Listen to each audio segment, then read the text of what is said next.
It's complete, official, and here.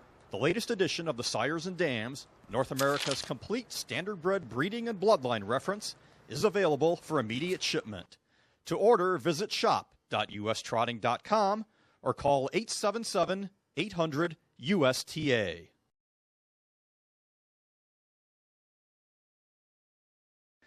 In conjunction with the June Hoof Beats article in Bay's Anatomy, world-renowned equine surgeon Dr. James Belknap of The Ohio State University discusses how to treat laminitis. If all 4 feet are affected, we're going to pad all 4 feet. If they have a regular shoe on them, you get that shoe off, because regular shoes are going to concentrate all the pressure right on the hoof wall and on the laminae. One of the first things, if we've got a frog like that, just putting a pad on the bottom of the foot, what we're trying to do is support the coffin bone through the bottom of the foot. If we put a pad on, we're going to miss all the support area in here. What you're looking for something to put in here to pad the foot is you want something that has some resilience to it. This thing, when you get it together, is just a little softer than a super ball.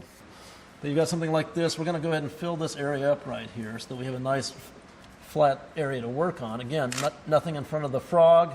We'll get that area filled up in there. And it depends on whether this horse has already started rotating. We'll talk about with the coffin bones tipping down. We may cut this off in the front. If we're not sure whether the whole coffin bone is going to just sink straight down or rotate, we'll go ahead and just pad the entire foot. So we're going to come in here. We're going to go around this, figure 8 it. We block both front feet. I'll just walk them a few steps in the stall. We see how comfortable they are. If they look like this horse and they're fine, then I know I'm just dealing with the front feet. In the vast majority of cases, all we're dealing with is the front feet. And basically they're just heart bar blanks. It takes some of the time out of making the heart bar, but you still have to be able to fit it and fuller it. A friend of mine calls this a salad bowl shoe. And it really accommodates breakover without being too evasive to the bottom of the foot. You can bring it way back. We've got all kinds of hoof wall here. We got really good feet. I'm not cutting the bar, I'm simply cleaning the bar. I know how we're going to fit the heart bar, so I'm kind of prepping the little areas that I need to prep. Okay, that's fair. That's a roughly trimmed foot. I can start making my shoe and fitting my shoe to that. So I'm planning on bringing the toe back about there. All I'm looking for is straight lines all the way around. I'm trying to keep this hoof capsule intact.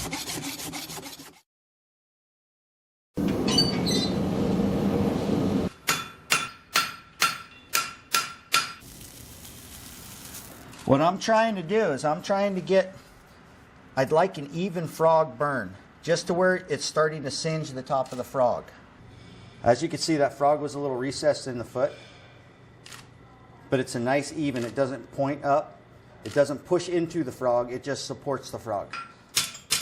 Hit it down, go back and check. My heart bar is set at the angle of the frog. It's fit. I'm just setting those nails. Another rule of thumb is if they can't stand on it, you didn't do it right. But that is a dam on the front of the foot. Okay, and what we're trying to do is keep it as clean as we can, but seal it at the same time. You see the way everything kind of just soaks in as a liquid and sets up to a solid. First nail hole, right, is a good general assumption of where we want the breakover to be, where the foot leaves the ground. Let's see how far we are off of that. We're just about right. We're getting pretty close. We could have came back maybe a slight bit more.